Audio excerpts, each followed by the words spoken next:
नंदनार, अछूत संत की कथा।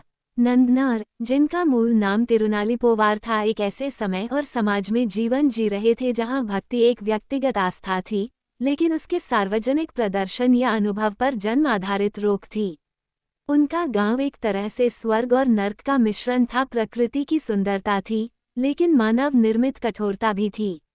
बचपन की एकांत भक्ति और पीड़ा। नंदनार का बचपन एकांत और भक्तिमय था। माता पिता के गुजर जाने के बाद दुनिया के शोरगुल से दूर उनकी झोंपड़ी ही उनका निज मंदिर बन गई थी। वह ढोलक या कोई वाद्य यंत्र नहीं बजाते थे, उनकी अपनी आत्मा की लही उनका संगीत थी। खेतों में काम करते समय जब अन्य लोग जीवन की सामान्य बातें करते थे, नंदनार के होठों पर केवल ओम शिवाय नमः का जाप होता था। उनके गीतों में एक कसक थी। वह जानते थे कि उनके भगवान शिव, जिन्हें वे अपूतप्पा मेरे पिता कहकर पुकारते थे, भेदभाव नहीं करते, लेकिन समाज उन्हें अपने और अपने प्रभु के बीच एक अदृश्य दीवार खींचने पर मजबूर कर रहा था।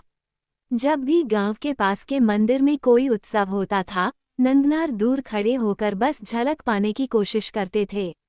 मंदिर के चारों ओर बजते नगाड़ों की आवाज उनके दिल में अधूरेपन का एक दर्द पैदा करती थी। वो मन ही मन शिव से पूछते थे, क्या मेरी भक्ति इतनी भी शुद्ध नहीं कि मैं आपके चौखट तक आ सकूं? नंदनार जिस जमींदार के लिए काम करते थे, वह रूढ़िवादी और अहंकारी था।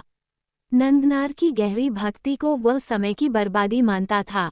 वो उन्हें अक्सर चिढ़ाता था, अरे ओ नंदन, तू तो रोज कहता है कि कल जाऊंगा, तेरा कल कभी नहीं आता।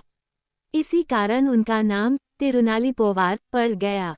नंदनार के हृदय में चिदम्बरम के नटराज मंदिर के दर्शन की एक ऐसी ज्वलंत इच्छा थी जो उन्हें चैन नहीं लेने देती थी। ये सिर्फ एक मंदिर नहीं था, ये ब्रह्मांडीय नृत्य का केंद्र था, जहां शिव स्वयं आनंद तांडव करते हैं। जब उन्होंने कांपते हुए जमींदार से छुट्टी मांगी, तो जमींदार हंसा। जमींदार, नंदन, चिदम्बरम जाना है, ठीक है। अगर तुम एक ही रात में इस पूरे खेत की धान की रोपाई कर दो, तो मैं तुम्हें हमेशा के लिए छुट्टी दे दूंगा। जा, कर ले अपनी भक्ति। यह एक घोर अपमान था, एक ऐसा उपहास जो नंदनार की आंखों में आंसू ले आया। रात हुई, नंदनार खेत के बीच में बैठ गए। वह रोए नहीं, बल्कि उन्होंने अपनी पीड़ा को भक्ति में बदल दिया। उन्होंने अपनी झोंपड़ी की ओर भी नहीं देखा और जोर जोर से शिव का नाम लेते हुए पंचाक्षर मंत्र का जाप करने लगे। उन्हें लगा जैसे शिव का विराट रूप स्वयं उनके सामने है। वह भाव विभोर होकर वहीं सो गए। अगले दिन सुबह जब जमींदार खेत में आया, तो उसने अपनी आंखों पर विश्वास नहीं किया। रात भर में पूरा का पूरा खेत करीने से रोपा जा चुका था। जमींदार ने ये भी देखा कि धान की हर पौध पर ओस की बूंदें नहीं, बल्कि एक दिव्य चमक थी। ये दृश्य देखकर उसका अहंकार टूट गया। उसने नंदनार के पैरों पर गिरकर क्षमा मांगी। नंदनार के लिए यह जमींदार की हार नहीं, बल्कि शिव की अपने भक्त पर विजय थी। खुशी से भरे, नंदनार ने अपनी पुरानी फटी हुई चादर उठाई और चिदम्बरम की ओर निकल पड़े, ये जानते हुए भी कि आगे का रास्ता सामाजिक कांटों से भरा है। लंबी यात्रा के बाद नंदनार ने तिरुपांगुर में एक सुंदर शिव मंदिर देखा। उनके पैर वहीं रुक गए। उन्होंने सोचा, शायद चिदम्बरम जाने से पहले शिव यही मेरी परीक्षा ले रहे हैं। वह मंदिर की सीमा के बाहर धूल में बैठ गए। उन्हें अंदर शिवलिंग के दर्शन नहीं हो रहे थे, क्योंकि विशालकाय नंदी बैल ठीक सामने बैठा था। ये क्षण नंदनार की वर्षों की निराशा का चरम था। उन्होंने अपनी अछूत पहचान, अपनी अधूरी भक्ति और मंदिर के भीतर जाने की अपनी असमर्थता का सारा दर्द अपने गीतों में उड़ेल दिया।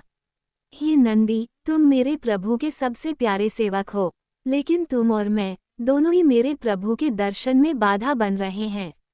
मैं अपनी नीच जाति के कारण मंदिर के भीतर नहीं आ सकता, और तुम अपनी विशालता के कारण मुझे दर्शन नहीं करने दे रहे हो। मेरी आंखें प्यासी हैं, हे परमेश्वर, क्या ये भी देखना मेरी नियति में नहीं? जब नंदनार का गीत पूरा हुआ, तो वहां मौजूद पुजारी और अन्य भक्तगण ने एक अचंभित करने वाला दृश्य देखा। पत्थर का वह विशालकाय नंदी बैल धीरे से खिसककर एक तरफ हो गया, जैसे उसने एक सच्चे भक्त की पुकार सुन ली हो। नंदनार की आंखों के सामने अब शिवलिंग स्पष्ट था। इस चमत्कार ने वहां मौजूद सभी लोगों को ये संदेश दिया कि भगवान की दृष्टि में कोई जात पात नहीं है। नंदनार ने रोते हुए आनंदित होकर अपने प्रभु के दर्शन किए। उनका शरीर उस क्षण पूर्णता की दिव्य भावना से भर गया। नंदनार जब चिदम्बरम पहुंचे तो उन्होंने दूर से ही नटराज मंदिर के स्वर्ण शिखर को देखा। उनका हृदय प्रेम और भय से भर गया। यहाँ का सामाजिक बंधन और भी कठोर था। मंदिर के पुजारियों ने उन्हें अंदर नहीं आने दिया। उन्होंने कहा, नंदन, अगर तुम इतने ही पवित्र हो तो अपनी पवित्रता को सिद्ध करो। कहा जाता है कि नंदनार की भक्ति से प्रसन्न होकर स्वयं भगवान शिव ने पुजारियों को स्वप्न में आदेश दिया कि नंदनार को मंदिर के कुंड में स्नान कराकर पवित्र अग्नि के बीच से गुजरने दें। नंदनार ने बिना किसी डर या संकोच के अग्नि कुंड में प्रवेश किया। आग उन्हें जला नहीं पाई, बल्कि उन्होंने दिव्य, शुद्ध, ब्राह्मण स्वरूप प्राप्त किया और मंदिर के अंदर चले गए। जैसे ही वह मंदिर के गर्भगृह में पहुंचे, वह नटराज की मूर्ति में विलीन हो गए। उनका नश्वर शरीर अदृश्य हो गया और उनकी आत्मा उनके आराध्य के साथ एक हो गई।